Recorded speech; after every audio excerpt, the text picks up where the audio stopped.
Jonathan Hendrick absolutely slays it. He did it again, Comic Fam. He did it again. Recount Preamble, issue number 1. We've already reviewed the Recount. This was one of my favorite Scout comic books that exists, and I love me some Scout comic books. That's true. All right? Might be my favorite book they've ever done.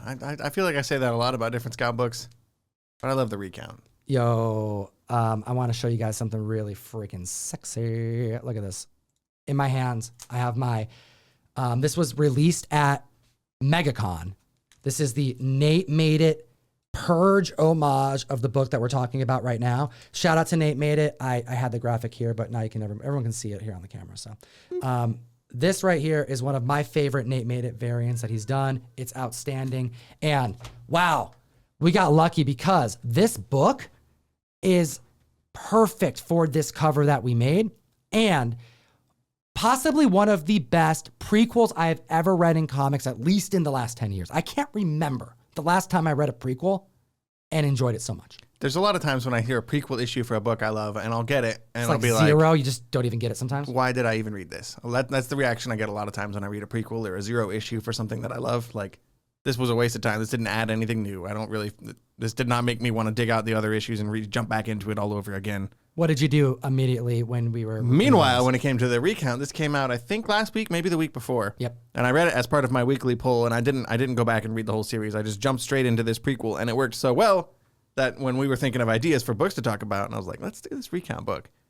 And then I went back and reread the whole thing, the first volume of the Recount, and then jumped into the prequel here, and it makes it like it works on so much of a better level once you have the real story fresh in your mind, the original story. Jonathan Hendrick, the writer, do you hear that? You put out a prequel, and it made one of your fans, including me, reread the comic again. That's how you know you did something right. Also, we have pencils by our artist, Gabriel Ibarra Nunez. And I don't want to dive too deep into this issue beyond the ability that Jonathan was able to accomplish, which was weaving a prequel into a narrative that was already written in the initial issues of the Recount, 1 through 5. I read 5. 5 was the first volume. 1 through 5, yeah. right? The first volume. This right here has so many ties to that ongoing issue that when you read it consecutively, oh, wow, the foreshadowing was real, and it was done like Quentin Tarantino style, in reverse. Yeah, I liked it so much more after the context of the first 5 issues. But, like, what's the general premise for people watching this who have not really read the Recount yet? The Recount is a 5-issue series by Scout Comics that dives into a very quick moment in American history where the president gets assassinated and all hell breaks loose because there is a terrorist by a member of the Secret Service, not just by some guy in the crowd, but like by somebody who's a government employee supposed to protect him, ends up shooting the president. Then that guy gets killed immediately after. So now everyone is wondering, what was his motive? Who was he working with? What was the greater mystery behind all of this? Can't answer it now because that guy got killed. So it's like everyone's really unsure about like, can we trust the Secret Service? Are we safe? Yep. And it turns out like no, like the whole government like pretty much collapses after that, and it's a scary comic in some ways. It's a political horror because as some elections go, half the people don't like the results. I mean, most of the time, like close to half, a lot of the time. So in this reality, we have the opposing side who doesn't like the regime. There's a group, a large group that's infiltrated the government, and they have created what is akin to a terrorist organization to bring down the existing regime, but also to attack those who put them in power, including those who voted for them in the first place. Right. They go and mention like, hey, we're going to go after all the politicians who endorsed them and people who fundraised for them and all the big, contributors and also all the voters too. Anybody who, and we know who you are. Yep. Like whether or not you have like I voted sticker or whatever, like we know, like yep. Regardless of how much you may or may not advertise. So it just results in complete chaos on the streets, which is kind of like, it made me think about it. Like this is actually a surprisingly good cover to do for this comic because it does give off really good Purge vibes. So that's what it's like, because one of the strongest parts, and I told Jonathan this in person when I met him at MegaCon, is that the Recount series, the first arc, it really takes place over the course of a short amount of time. Oh, yeah. It kind of felt like, it felt like a show I couldn't think of. And then in person, he said, "Oh, I wanted it to be like you were reading 24." Okay. Yep. What did I compare it to? Designated Survivor is an even deeper cut, starring Kiefer Sutherland as well. Like 24, it's like a sequel series, almost a spiritual sequel that deals with what happens when people in the government start dying, and you have questions of who's next, who's in charge, really. Right. Absolutely. It's very similar. And that's how he's able to accomplish that over 5 issues, which is like, that's a lot of narrative to happen in a short amount of time.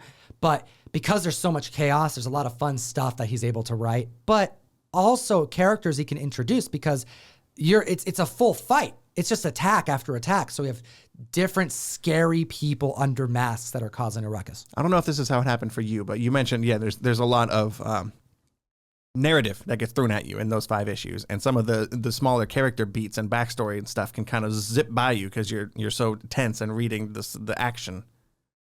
But going back and rereading it with this prequel in mind, well, Preamble just tied it like a bow. So many of these little conversations that you kind of just breeze past in the main book. It's oh wait, no, that was a thing that happened that mattered, and you can see it unfold more here in this preview, in this preamble issue. This right here is a perfect example, because there is a time during the initial run that we find out about a character's experience as a kid fishing. Right, and how they're just a poor family, and his dad was a fisherman. And there were times where like the salmon would grab the bait and zip off before he could catch the fish, and his family would be out of luck, and they wouldn't be able to eat the fish. So the dad had to make a decision sometimes, like, do I risk the bait and try and catch a bigger fish, or do I just take a bucket of like shrimp home to feed my kids? And that turns out to be like a weirdly irrelevant character beat for this guy throughout the rest of his life. And it's part of that frustration with money and power and like hierarchies in communities that leads him down paths that makes him angry, that forms a lot of this faction that takes place. Well, here we go. We're in Preamble, and we're learning about this character, and we're getting a fishing scene that was foreshadowed in the series. And what we're finding out is that this character, this child, was born, but the mother, during her birth, was unfortunate in that there were other individuals in the hospital getting priority at the time. He was born the day JFK was assassinated. Right. So it was literally like all hands on deck to save the president. Meanwhile, this mom going into childbirth, she doesn't survive. And the kid that's born is now the main character here. So immediately from birth, he's got this like your mother distrust died of the because government. of leadership. Right. Decisions. Failure in government to protect, It's an interesting way to start this kid's life. Right. Well, then we see him learning from his father. And we progress this story to see how he actually becomes a military man and how he is really good at what he does. He's, a leader. Tactical, right? Yeah, and he learns some lessons here that may not be the best, but we're watching a villain origin story in this issue. So you're seeing how somebody becomes a bad person. This right here may be one of my favorite takes on really, you just said it. It's a villain origin story, and I wasn't expecting that with Preamble, but wow, there's a reason why a recount needed to be taken place. And it actually dives into that in this book. We find out more about the name Recount and why this title exists for this book in this prequel more than in the actual series that debuted over a year ago. Yeah, and that book definitely felt more like an action series. Like it was the new president and her Secret Service agent trying to stay one step ahead of all of these assassinations and murders that are going on. So when I heard we were getting a prequel to that, I'm like, okay, cool. We're probably going to see what the day before was like or something. That's what I thought. Just like the lead up, a zero issue, right? But this is this is a villain, the origin story of the villain of the main story, which I wasn't expecting and was very surprised to see here. So much character development. Yeah. Now, the next arc, I'm primed to not really know who to root for. I know who to root for. There's good people and there's people that are killing others. But anytime you're able to add a layer of character development to someone that is doing something wrong, but they have reasons for it, you can, the more you can understand and I guess sympathize at best.